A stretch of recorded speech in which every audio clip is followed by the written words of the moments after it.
নববর্ষের শুভেচ্ছা, নববর্ষের বিলম্বিত শুভেচ্ছা। আসলে নববর্ষের পরের রাজনীতি কি হতে যাচ্ছে, ডিসেম্বরে ইলেকশন হচ্ছে নাকি জুনে, এসব নিয়ে কথা বলার জন্য আজ আমাদের সঙ্গে রয়েছেন ডক্টর মোহাম্মদ ইউনূস। ডক্টর মোহাম্মদ ইউনূস, আপনাকে আমাদের অনুষ্ঠানে স্বাগত জানাই। আমরা আপনাকে খুব ধন্যবাদ জানাই আমাদেরকে সময় দেওয়ার জন্য। আমাদের সাথে আরো রয়েছে জনাব মাসুদ কামাল। জনাব মাসুদ কামাল, আপনাকেও আমাদের শুভেচ্ছা জানাই। আপনি আমাদের সময় দিয়েছেন, সেজন্য শুভেচ্ছা ও কৃতজ্ঞতা জানবেন।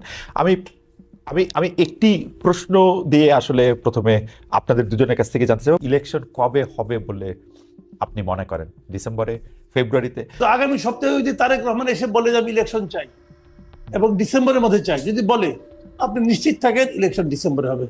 কারণ ডক্টর ইউনূস ওই রিস্কে যাবে না, তার পক্ষে এই চাপ সামাল দেওয়া সম্ভব না। ডক্টর ইউনূস সরকারের প্রতি আস্থা ফিরে পেয়েছে বলে নানাভাবে মনে হচ্ছে। সেই ক্ষেত্রে ইলেকশন যদি পরে হয়, ডক্টর ইউনূস সরকার যদি আরেকটু বেশি সময় থাকে, তাহলে কি অসুবিধা? আমরা কেন বিএনপিকে নিয়ে আসার জন্য এত অস্থির হয়ে উঠেছি? ডক্টর ইউনূস ভালো করছেন কি মন্দ করছেন এটা তো আমার দেখার বিষয় না রে ভাই। না কেন আমি বলি, ডক্টর ইউনূস কোন সরকারের প্রধান? উনি একটা অন্তর্বর্তী সরকারের প্রধান। অন্তর্বর্তীকালীন সরকার মানেটা কি? মানেটা হলো একটা রেগুলার গভর্নমেন্ট আসবে, যতদিন সেই রেগুলার গভর্নমেন্টটা না আসে ততদিন সরকারটাকে পরিচালনার জন্য এবং ওই রেগুলার গভর্নমেন্ট আনার জন্য যে নির্বাচনটা হবে, সেই নির্বাচনটা অবাধ এবং নিরপেক্ষ করার জন্য একটা সরকার দরকার। সেটি হলো ডক্টর ইউনূসের সরকার। এই কথা কিন্তু মাথায় রাখতে হবে। কাজেই এই সরকার তো রেগুলার গভর্নমেন্টের মতো কাজ করবে না। এবং অন্তর্বর্তী সরকার, আপনি যেগুলো আমরা সাফল্য বললাম, আমরা কিন্তু এগুলি একটাও অস্বীকার করছি না। রমজানের শাকসবজির দাম কম ছিল, কোনো সন্দেহ নাই। চালের দাম কি কম ছিল?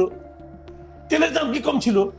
ছিল না। এখন আপনি বলবেন যে চাল তেল নিয়ে গত রমজানে সবকিছুর দামই বেশি ছিল, চালের দামও বেশি ছিল, শাকসবজির দামও বেশি ছিল। এবার শাকসবজির দাম কম, এটা আমাদের জন্য একটা রিলিফ না? রিলিফ, অবশ্যই রিলিফ, আমি অস্বীকার করছি না। রমজান তো শেষ, এখন কি হচ্ছে শুনেন। আমার কাছে ওই দিন এক ভদ্রলোক 3টা রিসিপ্ট পাঠাইছে, 3টা রিসিপ্ট।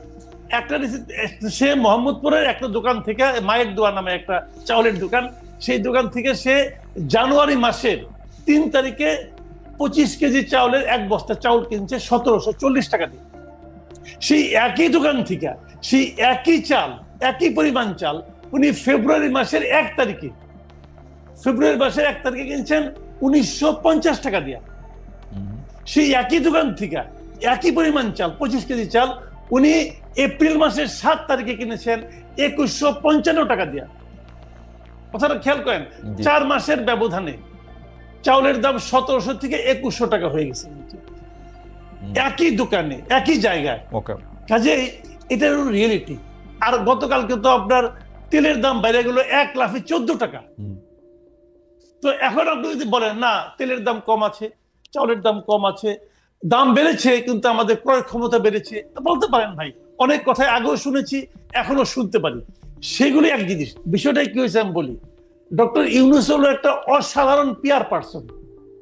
উনি জানেন যে কিভাবে পিআরের কাজগুলি করতে হয়। সোশ্যাল মিডিয়ায় এক ধরনের হুজুগ উনি চালাচ্ছেন, খুবই প্ল্যান্ড ওয়েতে, খুবই। কিন্তু একটা কথা মাথায় রাখতে হবে ভাই, মাথায় রাখেন, যারা সোশ্যাল মিডিয়ায় এগুলি করে তারা কিন্তু বাজার করে না। বাজার করে বাবা, রান্না করে মা, ছেলে খায় আর খেতে খেতে স্ট্যাটাস দেয়। এটা মাথায় রাখতে হবে ভাই। এটাই বাংলাদেশে এখন হচ্ছে। কি হচ্ছে বাবাকে জিজ্ঞাসা করেন যে বাজার করতে যায় তার কি হয়েছে। আমি কিন্তু বাজার করি না কামাল ভাই। আমি গত পরশুদিন বলি আপনাকে, গত পরশুদিন আমি এমন কোন সবজি পাই নাই যার দাম 80 টাকার কম। আমি পাই নাই ভাই, আমি নিজে কিনেছি। আমি কিন্তু একজনের কাছে শুনে বলতেছি না। না কিন্তু কামাল ভাই, একমাত্র টমেটো পেয়েছিলাম 50 টাকা কেজি। কিন্তু কামাল ভাই, টমেটো ছাড়া আর প্রত্যেকটা জিনিসের দাম 80 টাকা কেজি।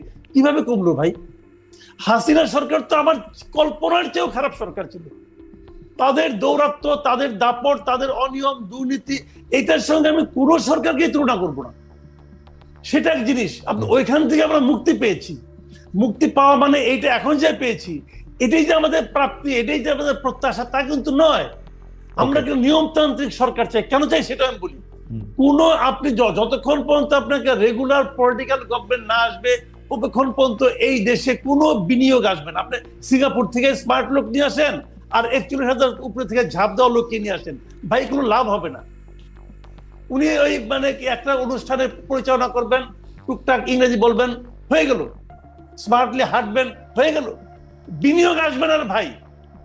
পলিটিক্যাল গভর্নমেন্ট ছাড়া রেগুলার গভর্নমেন্ট যারা বিনিয়োগ করবে তারা কিসের উপর ভরসা করে করবে না। কাজে আপনি সেই জন্য আপনার এখানে একটা রেগুলার পলিটিক্যাল গভর্নমেন্ট আসতে হবে। কথা বলছি, ডক্টর ইউনূস যদি ভালো হয় উনি এই ক্যাবিনেট দিয়ে ইলেকশন করুক না, অসুবিধাটা কি আছে? আচ্ছা, আরেকটা কথা, সেটা হলো এই ইলেকশন এদের প্রতি সাধারণ মানুষের ম্যান্ডেট আছে কিনা তারও তো একটা প্রমাণ হওয়া দরকার আছে। আপনি তো গাইড জোরে বলতেছেন জুলাই অভ্যুত্থান, আপনি গাইড জোরে বলতেছেন। কে নিয়োগ করছে? ডক্টর ইউনূস তো নিজেই বলছে তাকে নিয়োগ করছে ছাত্ররা। ছাত্ররা এখন কই? ছাত্ররা মিটিং রাখলে তো 100 লোক হয় না। তাহলে ওরা নিয়োগ করতে হয়েছে শুয়ে পড়ছে, এটা কয়ে তো লাভ নেই ভাই। আজকে আপনি ইউনূসকে ভালো বলতেছেন, আচ্ছা কালকে যদি ইউনূস মারা যায় তখন আপনি কি করবেন? তখন আপনি আরেকজন ইউনূসকে কোথায় পাবেন? পাবেন তো না। সেক্ষেত্রে আপনাকে কি করতে হবে? আপনাকে সিস্টেম ক্রিয়েট করতে হবে। আপনার সংস্কারের কথা বলেন যে সিস্টেম ক্রিয়েট করবেন, আপনারা নিজেরাই তো সিস্টেম ভাঙার চেষ্টা করতেছেন যে ওনাকে রাখতে হবে। কেন? ওনার যদি জনগণের সমর্থন থাকে তাহলে উনি তো একটা পার্টির সঙ্গে আছেন অথবা পরোক্ষভাবে আছেন, উনি প্রকাশ্যে চলে আসেন, ওই পার্টির নেতৃত্ব দেন, ইলেকশন করেন। যদি জনগণ আপনাকে চায় আপনি নির্বাচিত হবেন। ওনার তো টাকার অভাব নাই। 666 কোটি টাকা তো কয়েকদিন আগে মাফ করে নিচ্ছেন, টাকার তো অভাব নেই ভাই। ওই টাকা দিয়ে ইলেকশন করেন না, অসুবিধাটা কি? যদি এখন নির্বাচন হয়, ধারণা করে না হয় যে বিএনপি ক্ষমতায় আসবে, সব দিক থেকে বিএনপির প্রতি কিন্তু একটা আক্রমণের চেষ্টা আছে, এবং বিএনপিও সেই চেষ্টাটা মানে সেই গোবর গু গায়ে মেখে আরো গোবর গু উৎপাদন করার ব্যাপারে তারা নিজেরাও বেশ সচেষ্ট আছে। আপনি যদি বিএনপির প্রসঙ্গটা একটু বলেন। বিএনপি রাজনীতিটা না আমি ঠিক বুঝি না। এটা হলো, আমি আগে যেমন ধরেন আপনার আওয়ামী লীগের আমলে তারা যে রাজনীতিটা করতেন সেটাও অতটা বুঝতাম না। এখন তারা যে রাজনীতিটা করছেন এটাও আমি বুঝি না। একটা রাজনৈতিক দলের মূল কাজটা কি? একটা রাজনৈতিক দলের মূল কাজ হলো দেশের সংখ্যাগরিষ্ঠ জনগণের যে চিন্তা, সেই চিন্তাটাকে ধারণ করা এবং সেই অনুযায়ী কাজ করা। এটা হলো একটা রাজনৈতিক দলের মূল কাজ। এখন বিএনপি কি চায়? বিএনপি, আমি খুব একটা ছোট্ট একটা এক্সাম্পল দিয়ে বলি। বিএনপি বলছে যে নির্বাচন দেন, এটা তো বলছে তারা নানা ভাবে বলছে, কখনো সরাসরি বলছে, কখনো আরে ঠারে বলছে তো। এবং সরকার তাদের এই চাওয়ার জন্য একটুও তার সিদ্ধান্ত থেকে সরে আসে নাই। সিদ্ধান্তটা কি সরকার নেবে যে কবে নির্বাচন হবে কি না হবে? না, সরকারকে সেই ম্যান্ডেট দেওয়া হয় নাই। সিদ্ধান্ত নেওয়ার দরকার দায়িত্ব সরকারের না, একক দায়িত্ব সরকারের না। সিদ্ধান্ত নেবে জনগণ।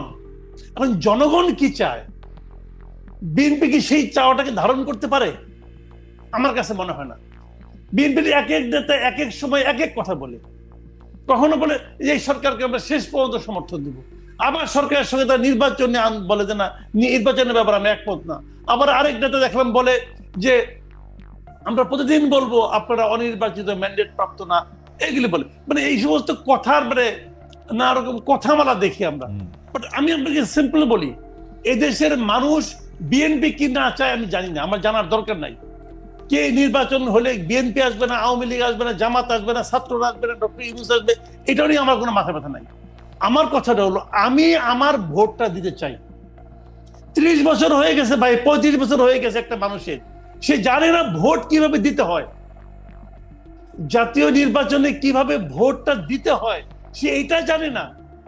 সেই লোকের কাছে কিন্তু তারেক রহমানের কোনো ফ্যাক্টর না, তার কাছে ইউনূসের কোনো ফ্যাক্টর না, তার কাছে ওই ডাক্তার শফিকুল ইসলামের কোনো ফ্যাক্টর না।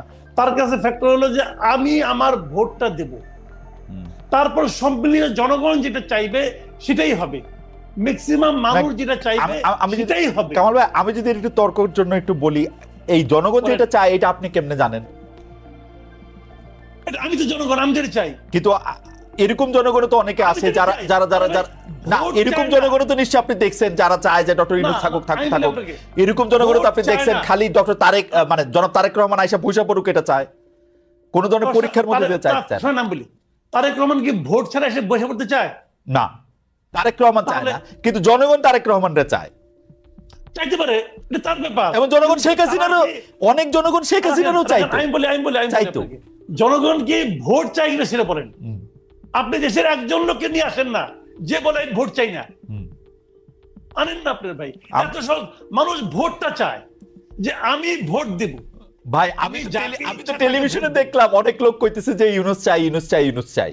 আমি তো টেলিভিশনে দেখলাম একজন ক্লেরিক চূড়ান্ত মানে উত্তেজনার মধ্যে বলতেছে যে ইউনুস সাহেব ভোটের মাধ্যমে আসুক না, আমার তো কোনো না নাই। না, ভোটের মাধ্যমে আসতে পারবে না। আপনি আমাকে বলেন ভোট ছাড়া গণতন্ত্র হয় এটা পৃথিবীর কোথায় আছে রে ভাই? আমার স্যার তো বললেন যে ভোট গণতন্ত্র, আমার স্যার তো বলছেন যে ভোটই গণতন্ত্রের একমাত্র উপায়, এটা ভাবলে তুমি ভুল করবা খালেদ। আচ্ছা, এটা একমাত্র উপায় না, দুই মাত্র উপায়টা কি আছে বলুক না আমাকে। দুই মাত্র উপায় গণঅভ্যুত্থান একটা ম্যান্ডেট, গণঅভ্যুত্থান একটা ম্যান্ডেট। দ্বিতীয় উপায়টা কি? গণঅভ্যুত্থান। ভোট ছাড়া গণতন্ত্রের দ্বিতীয় উপায়টা কি? কারণ ভাই গণঅভ্যুত্থান আরেকটা ম্যান্ডেট, আরেকটা উপায়। গণঅভ্যুত্থান তো গণতন্ত্র না। গণঅভ্যুত্থান দিয়ে আমরা যাদেরকে বসাইছি তারা ক্ষমতায় থাকুক, এটা আমাদের চাওয়া, এটাই গণতন্ত্র। শুনেন, গণঅভ্যুত্থানটা হলো একটা শক্তি প্রদর্শনের খেলা। জি, আমি শক্তি দিয়ে, আমার সঙ্গে অনেক লোক আছে, অনেক লোকের শক্তি একত্রিত হয়ে তোমাকে প্রেসার দিয়ে তোমাকে আমি নামাই দিছি, এটা হলো গণঅভ্যুত্থান। আর গণতন্ত্র হলো সবচেয়ে যার শক্তি কম, যে নিরীহ মানুষটা, সেও সংগোপনে যে নিজের মতটা প্রকাশ করতে চায়।